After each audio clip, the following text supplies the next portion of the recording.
Welcome. I'm very excited to be here today with Jessica Beck, the co-founder of Alfred. We're very excited to have her on the podcast, part of the 3i Rosen Report Founder Series. We're going to learn a lot about Alfred and Jessica. So welcome, Jessica. Thanks for coming on today. Thanks for having me, Eric. It's a pleasure. Great. So tell us a little bit about your background, where you grew up. So I am a native New Yorker. I grew up in Brooklyn, which is very important as a native New Yorker for me to That's share. Right. I lived in New York my entire life. And then for school, I went off to a small college called Williams. Beautiful. It's a beautiful campus. Beautiful campus. I did a lot of hiking. As a New Yorker, I learned to drive, which is a fun fact that I feel very proud of. Very rare. Very rare. And I studied economics, and I also learned to play rugby, which I did at a Division I level while I was in school and then after school. That's impressive. So, you get hurt? I think it's very good. I was lucky. I didn't get hurt, but I think it's very good training for starting a company. Very full body activity. I think starting a company is also a very full body activity. Yes. Team sport. But yeah, it was a lot of fun. That's great. So how did you find your time at Harvard, and how did you meet your now business partner? Harvard was great. I think school, and particularly grad school, is a lot of what you make it. And Marcella and I were seatmates, so we didn't know each other ahead of time. And we happened to sit about a seat apart. We, on face value, the first time we met, we didn't know if we would be friends. But over the course of a couple of months, we became very good friends. And then we used our time at Harvard basically like an incubator. We used it to meet amazing people, come up with ideas. We met capital providers. It was a really, really generative time. I think we really made the most of it. It was great. That's great. So you were at Harvard, and you talk about your time at McKenzie. I guess that was after Williams, but before Harvard. Is that right? That's right. So after Williams, I graduated basically into the financial crisis, and I was fortunate enough to go to McKenzie. I stayed there for 4 years, and I ended up doing 2 years in housing. I actually worked in their mortgage teams, which made sense in the middle of the financial crisis. I did a year helping launch a JV tech concept in social media. And then I did my last year working in their global health division. And the thing I always think is interesting when I think about my time at McKinsey, which is, by the way, a great place. Amazing people, fantastic firm, best training I've ever received. But when I think about it, I ended up doing housing tech and trying to make the world a little bit better, which I think is ultimately what Alfred also came. So I think I've been working on this project for longer than I realized. Yeah, I mean, that's great. So can you talk about Alfred and put it in perspective exactly what it does, explain to the viewers what it does and how exactly you came up with the concept? Absolutely. So Alfred today, we're the largest tech-first management platform for residential in North America.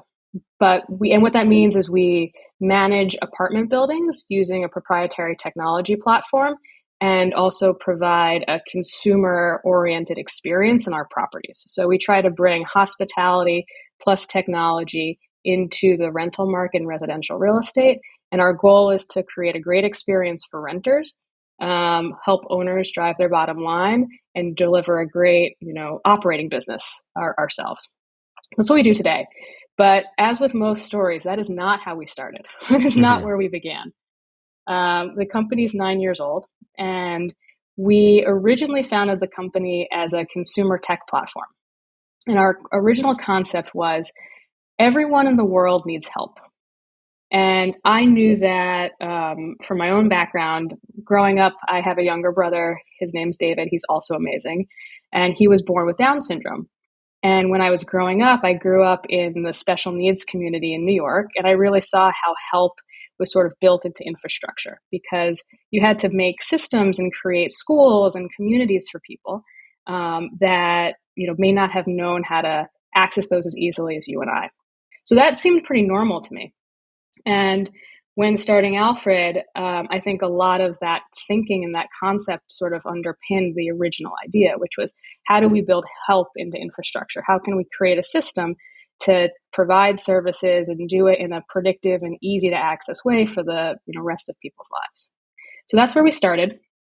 What was interesting was the first set of customers we actually had weren't the consumers, so not the people that lived in homes, but it was landlords. And they wanted to buy our technology and our experiences and services to provide to their renters to try to increase renewal rates and offer it as an amenity. That's how we actually ended up in real estate. And I think that's also probably when we had our first aha moment.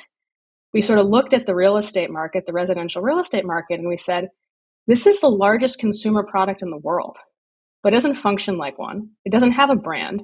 And when we look at the NPS is negative 11. The churn rate is 50% a year. And if you think about just those two metrics, it's a huge opportunity. So that's how we got into real estate. And we took our consumer tech oriented approach and we said, let's build an operating system to power rental properties. And we know that if we do this, we'll solve some of the consumer problems. But we also think if we can do that, that will help the owners and the operators of these properties not leave as much money on the table. Churn rates should go down. People should stay longer. And when you use technology, you can probably operate a building more efficiently. The consumer, the apartment renter is paying, and from a management perspective, the owner of the building's paying, or is it just the consumer?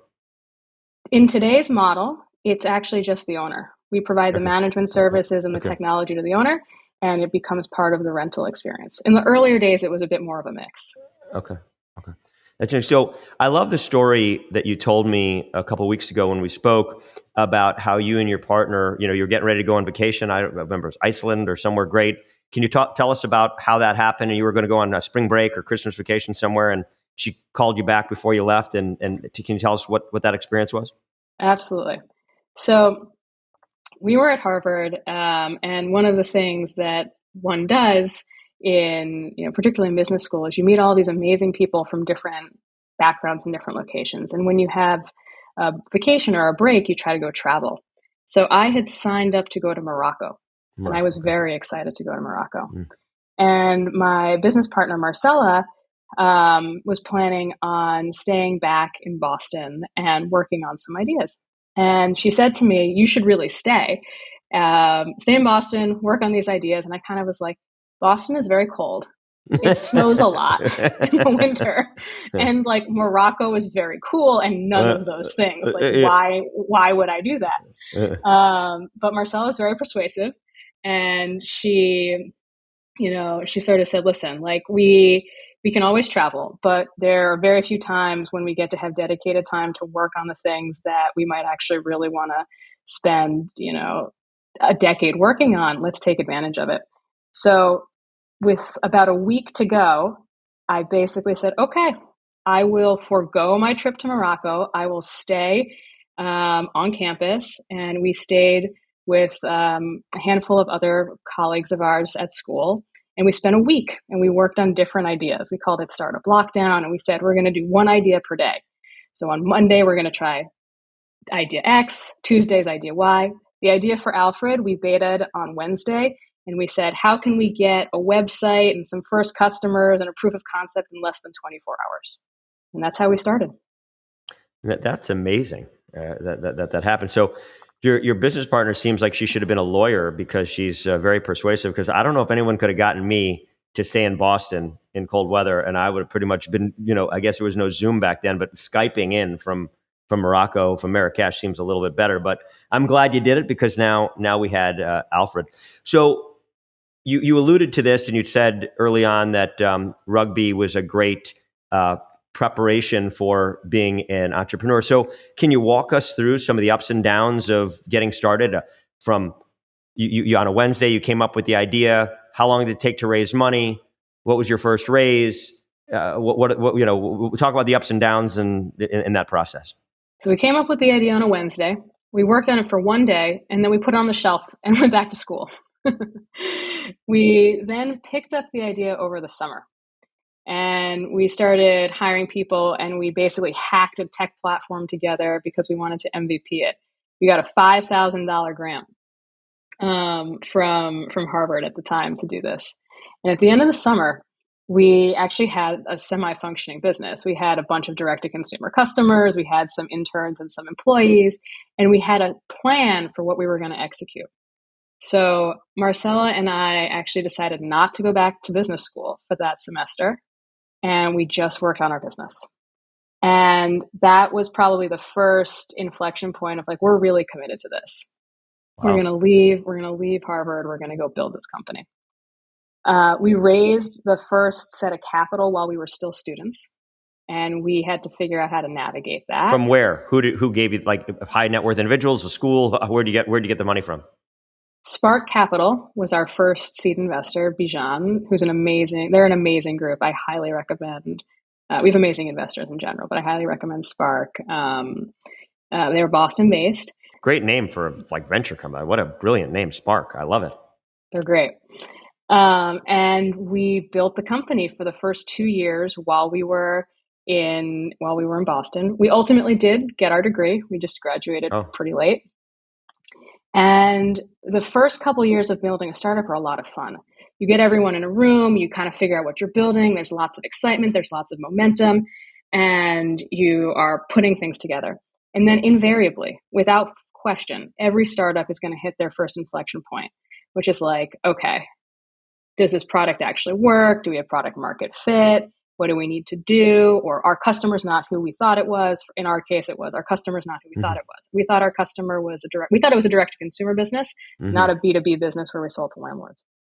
So we, kind of changed our business model a little bit and started selling into real estate owners and operators. I would say our first big set of tests really came during COVID. That's when, as with many companies, it was an extremely, extremely hard time. I would have thought that would have absolutely kickstarted your business and made your business grow exponentially, no? So our business had two components to it. It had a technology part, which took off. It took off a ton of market share. But we also had a human component where we would have people go to people's homes and actually into their homes and provide help. And in the middle of the global health pandemic, we couldn't do that. So we had to change our business model entirely in the middle of the pandemic. So how many employees do you have like that? When you think about that, sorry to interrupt, but if you have those people going to walk a dog or doing whatever they're doing, how many direct and indirect, I guess, part-time employees do you have on this operation now? At that time, we had about probably 200 people. Okay. And I'd say one of the lessons that I would share from the entrepreneurial journey is sometimes you have to make extremely hard decisions. And one of the hard decisions we had to make, which began during COVID and then, occurred over the course of the next 12 to 24 months, is we actually shut that entire business line down. We changed our strategy entirely on how we deliver services. And it was one of the hardest things that we did because it was actually the core of where we had started the business. So we shut that business line down and we adapted our strategy. And we focused very much on our technology platform. And then we knew that having a combination of people and technology was really important in this industry. So instead of having sort of a home services division, we said what we should actually have is a management company division, because we can use technology and partner with the people on site in a similar but much more impactful and better way. So we went out and we bought a management company. And we did that in 2022. And that sort of completed the change in our business model and allowed us to have a lot of impact across, a lot of people in full properties, not just on the consumer side of the business. But turning the ship in the middle of a global health pandemic and the subsequent highs and lows of the financing markets, it was not an easy task. Well, I think what you said is very important.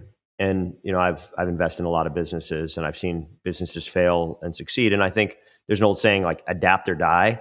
And you came up with this crazy situation where it's a global pandemic and lockdown, you can't leave your house, and had you not pivoted as sharply as you did, I don't think the business would be in place today. And yet you did and thrived. And so I think that's a very powerful business lesson. The definition of insanity is doing the same thing over again and expecting a different result. So you guys did something and pivoted very quickly and resurrected the business that could have been an epic failure. So that is what makes America great and successful. So hats off to you and your partner for having the courage to make such a dramatic shift in business.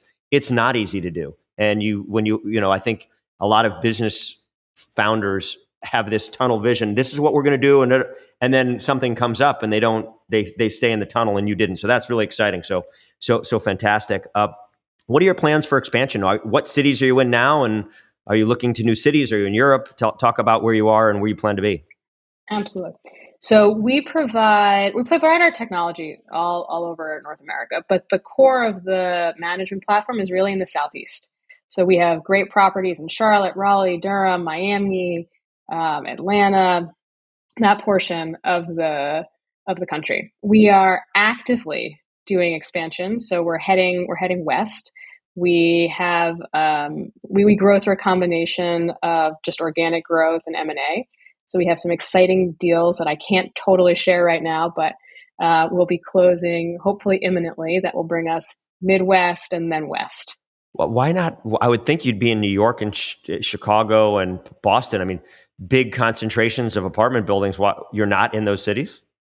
We provide our technology in those cities, but when we went with the management platform, we followed the New York and the LA and the Chicago renter out of the primary cities into the second and tertiary cities because of the migration that was happening during COVID, where we saw a lot of building. And that was where we chose to start the new platform. So we will absolutely end up having footprint in all of those places, but we followed the customer. That's great. Okay. What are the couple of the things that you wished you knew going into this? I mean, you obviously had the aha moment where you had to pivot, but what do you know now that you wish you knew then, and that would have made this entrepreneurship and founding a company an easier transition? What do you wish you knew? Well, first, you should definitely at some point go to Morocco. Like, that must happen. But I think if there's one lesson that I've learned along the way, and it's really hard to know it until you do it, is number one, you cannot be scared of the hard decisions. And the most important thing you can do as a founder or a leader in periods of time that are volatile, kind of like we're operating in now, is you have to learn how to manage your own psychology. And from my perspective, that means two things. You have to have a really honest relationship with reality. So you can't live in denial. You can't have that tunnel vision that you were describing. Yet at the same time, you have to have 100% confidence and conviction in your ability to deal with it. And you have to balance those two things, with agility and ease. So I think that's something that's learned over time. I don't know that you can know that ahead of time. Although if I had known that ahead of time, I probably would have had a lot less anxiety and a lot less stress. That's funny. How do you and your business partner, split up the responsibilities? What do you do versus what does she do? To make it, more efficient. Marcella is one of the smartest, most systematic, one of the best product people I've ever met. And most persuasive, obviously, kept you from Morocco. And persuasive. So she really handles that sort of side of the business. I handle more of the operating side, some of the M&A work that we do and the integration work that we do. So we're very complementary, and we've done this for a long enough time that we know how to dance both parts with each other very well. That's great. And you live back in Brooklyn now, or where do you live now? I'm still in Brooklyn. Okay, great. Fantastic. So I read that you give a lot back to the community. Can you give us what your passion projects are, what you're focused on in terms of your philanthropic endeavors? So I think being part of community is really important. Giving back to community is really important. We try to do it through both Alfred and then personally. I'll give you a sense of what we do through Alfred first. So we do something called Give Back Days, which means once a month, we give our team the time to go and participate in any sort of nonprofit or volunteer activities. So, for example, in Fantastic. November, our team is going to support a nonprofit in the arts in Long Island City. We've done food banks. We sort of go with whatever motivates the team. Um, Personally, I come from the special needs world. I'm Yep. very invested and moved in all of the groups and initiatives that are part of that community. That's great. Okay. And then now, you've been involved with 3i for a little bit. Talk to us about what your involvement is and what your favorite part of being a 3i member is. I love the people. And I know that's the most cliche thing to say, but given what 3i is and how the people in the network are the most important thing, I think that's the honest answer. And I'll tell you why. I think the 3i community is very genuinely engaged in helping each other, making connections, and doing good and meaningful work together. So some of the people that I've met through 3i have been instrumental both for me personally, but also as a leader and as a founder at Alfred. I've joined I sort of see a lot of networks, and I think a lot of it can be lip service. 3i is not. I really think it's a real testament to the people that are leading it and the community for how everyone really works together and supports each other. That's great. Yeah. I mean, I've been a member since it started, and I can tell you that I always felt like networking was one of my core competencies, and I always felt like I had a good Rolodex and a good network. And the 3i angle has really helped elevate that. And I've met so many great people. And now I've not only friends, I have very good friends that I speak with almost daily, or at least a few times a week, that I didn't know a year or two ago. And so that's always nice. Well, Jess, I've done these. I do a lot of these, and I can tell you that this is one of my favorite ones. Your story is amazing, and what happened at Harvard, your rugby playing at Williams, and how you and your partner ended up building this company and really pivoting on a dime, and re-engaging and reinvigorating the company is just fantastic. And I love hearing success stories when good things happen to good people, and that's absolutely happening here. So I look forward to hearing the next chapter and the continued growth, and hopefully we'll see in Europe and all over the world. And Alfred will be a household name. So thanks again for joining the 3i Rosen Report podcast, and look forward to seeing you again soon. Thanks, Eric.